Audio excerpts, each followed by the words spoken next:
So Terry, you own Scotland Yard Pub in Rochester, New York, and we just went through, part of the LRVO marketing promotional formula, and I just wanted to get you on the line to kind of get your input and some of the results that we've gone through so far.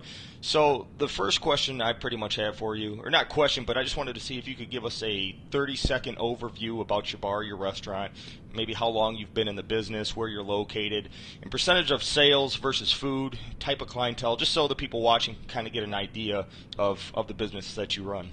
Sure, we do about 30% food versus bar sales. We are definitely a pub. It's a small place, capacity 90 to 120 people. Uh, and We have seven, eight tables in the back, a couple of tall tables up front. It is mostly described to us as what people see in a neighborhood New York City bar. It's long and narrow, a lot of open brick face and mahogany wood, so it has that real cozy, comfortable feeling to it. The demographic of who we bring in, it's definitely a 35 plus demographic, professional, either city dwellers or people that work downtown. We're located in the city, though we're not on the main entertainment drag. We're a little bit, a couple of blocks off the beat path.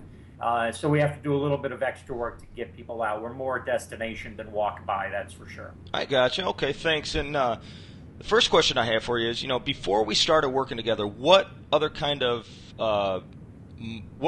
marketing did you do? What did you try to get new customers in the door during slow seasons, and how did these marketing strategies work out for you? Were they profitable? Were they non-profitable? Just pretty much what were you doing before we worked together? Sure. Well, Nancy and I, is my partner in the pub as well. Both of us come from long careers in sales and marketing. That's what we do during our day jobs. We don't do the pub full time. We both have full time marketing sales jobs. So what we did was utilize our networks. We really are both fairly technology oriented, which we found out pretty quickly most of our competition was not. They didn't want to devote the time to it, and they were a little less understanding of it. So what we did right out of the blocks is we did Foursquare promotions and hashtag promotions and all kinds of things that nobody else in town was doing, and built up a little bit of an audience that way. We certainly maximized our Facebook, by being a little different in the way we presented ourselves, more edgy, more humor oriented. Photos, and instead of just posting here's our daily specials or football tonight at 8 o'clock, that kind of stuff that everybody else was doing, we tried to have a little more fun with it and build a little personality, and that worked pretty well. I mean, when we got involved, it was definitely a big turnaround business. So that part of what we knew, our networking, our creativity using technology, made it, from when we took it over, from it being a failing business into it being a break-even business, and one that was building some momentum and some buzz in the marketplace. Is this is a cool, hip place to go. So that's what we did, and we got it to about break-even. And the other thing that we did as far as marketing goes is event-oriented things. We developed a prohibition night, which is really unique and different. We have this absolutely over-the-top Halloween. Not only decorating but party that we have that's absolutely huge. We started doing more acoustic bands and things that fit the format and the kind of the feel of the pub, and those also help to build a more consistent audience and really develop our brand as to here's who we are. Right. We don't go out and try and compete for Super Bowl people, because everybody and their brother, including every living room in the city, is trying to compete for Super Bowl people. Instead, we try to do something really unique, like a prohibition night, or a specific music night, and really try to target that. Right. Okay. And I remember talking to Nancy before we first started working together, that she's in the radio advertising, and I remember she Yep. said that she was doing some radio. How did that stuff work out for you? Because from what I remember, she said it wasn't working out the best, or Yeah, it's tough because we don't really have the money to do it right. I work at a TV station full time. She works at a radio station full time. And being a little pub, we just don't have the dollars that it takes. So sure, we did some trade. we have relationships with some of the big personalities in town, so we would get them in, and it's nice to get their photos up on the website and on Facebook and all of that. But overall, the traditional mass marketing, though we would know how to spend the money if we had it, we just didn't have the budget to do it. Right, I gotcha. Okay, and as entrepreneurs, we all face fears and concerns when it comes to trying out new things or investing back into our businesses. What is it that made you overcome maybe your concerns or fears in spending your time and money to get into the LRVO marketing promotional program with me? Um, well, I think we do see ourselves as entrepreneurs, but we also see ourselves as we don't want to do things the way other people do it. So we were the first place in town that started doing team trivia. The first. Everybody and their brother's doing it now, but we were the first because we wanted to cut a new path and we thought we would try it. We've also tried things like rock, paper, scissors tournaments, which is a great idea and tons of fun, not nearly as successful. So we've tried some things and failed. And when we came across your plan, we thought, okay, nobody else is doing this methodically, this linear. And understanding marketing and sales, we clearly saw it as, we can understand how this would work. My biggest concern going into it was, are we big enough to make this? And that was our first conversation that you and I had, Nick, was, Right. are we too small to do this program? That was my only concern. Other than that, the program made complete sense. And it was a program that as owners working full time, we couldn't execute on our own. So that's what drew us in. Okay. It was method, it was linear, and though we knew there'd be work on our end, a good portion of the heavy lifting was done by your program, not by us. Oh, okay. And before we talk about your results and the big results that we just got, tell me what you thought about the LRVO marketing promotional formula I built for you. The lead magnet, the new customer to loyal customer, direct mail marketing follow up. What did you think about that?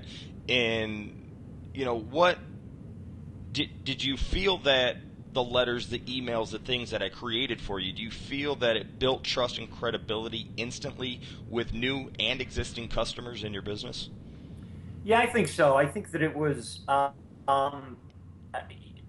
think it was so different that the only concern that we had from it was people coming in asking if that was legit or if that was, what's the basically. Right. People did ask. So, I mean, it was such a unique and different offer that it was, it worked to our benefit. I'm not saying it's negative, but that was the only thing that really was, people thought it was too good to be true. But Yes. as far as the actual program goes, with that big magnet, we knew it would draw a lot of names. I mean, to us, it's a simple process.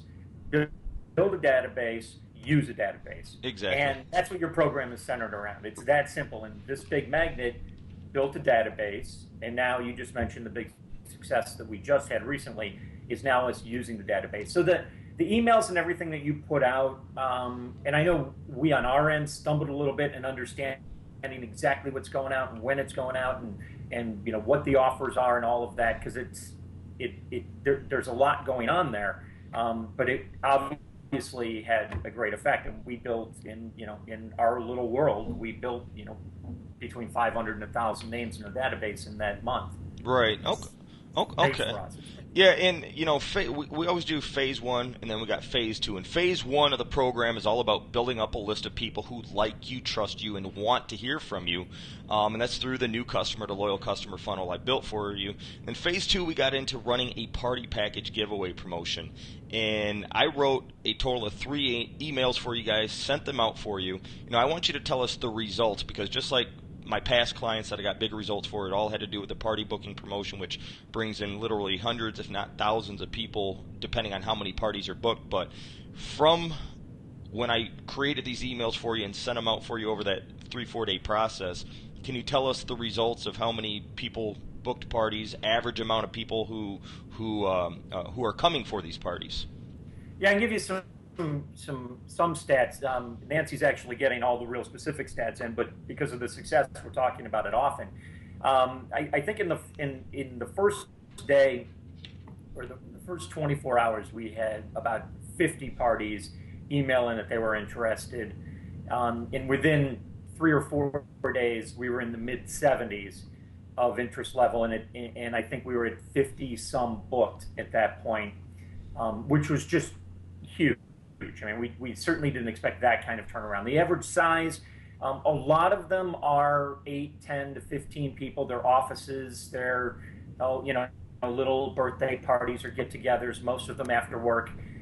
We did get a couple of large parties out of it as well. We had to juggle around nights that we're booking bands and nights that we're traditionally busy. We did limit it to, I think, 4 out of 7 nights, maybe five. I think it was 4 out of 7 nights a week that you can book these parties. So that was kind of nice. That really paid off well. And I think right now we're somewhere close to 80 parties booked, and we're still getting people walking in saying, "Oh yeah, I'm keep meaning to respond and book a party." So we've actually, where before we didn't even really think about including Sundays on booking parties because we're normally really quiet on Sundays. Plus, we have football coming up. We actually did start using Sundays to book parties for people that, wanted Saturday, but it's already booked, or we have a band and we can't book a party tonight. We have a band, so we actually are using Sundays, Mondays, Tuesdays, Thursdays, and Saturdays. Oh, okay. And I mean, I know we don't have real numbers right now as far as how much money you'll make from these 3 emails, but you said you know you have 80 parties booked, anywhere from 10, 15, 20, some larger parties.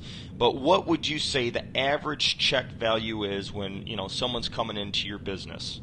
I mean, estimated number, what do you think these 3 emails that went out to your list of people who like you, trust you, and want to do business with you? I mean, what do you think that might be able to bring you?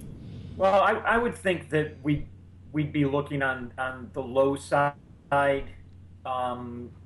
probably an average check of $10 a head, and the upside probably more like, in our experience of doing these types of parties, they tend to be 2 to 3 hours, which means, including people that don't drink and guys that drink a little more than women, and all that weighed in, we're probably looking, if it's 3 hours, each person about 3 to 4 drinks, especially if they're getting free food.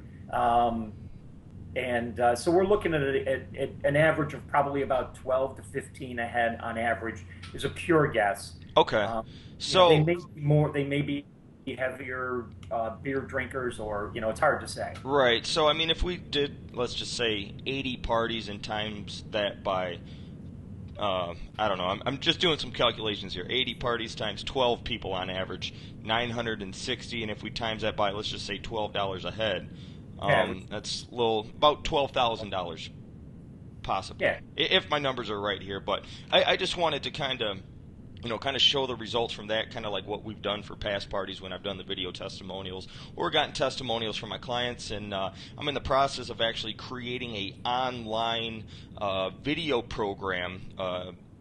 For clients who I can't personally take on because of my time. I only take on a limited amount of people each month because I only have so much time. But I wanted to create this for those people who I could not take on, or for the people who can't afford, the monthly, the monthly consulting fees and everything when I do everything for those clients. So I wanted to create some more videos to kind of show the success stories. And the big thing that I like letting bar restaurant owners know that, just by getting into the program, you're not going to see results like you got or past clients. It does take a little bit of time, work, and effort, on the bar restaurant owner side. And as long as they have that motivation, dedication to really want to take their business to the next level, they'll get results like you and others who actually implement and do what's needed to be done.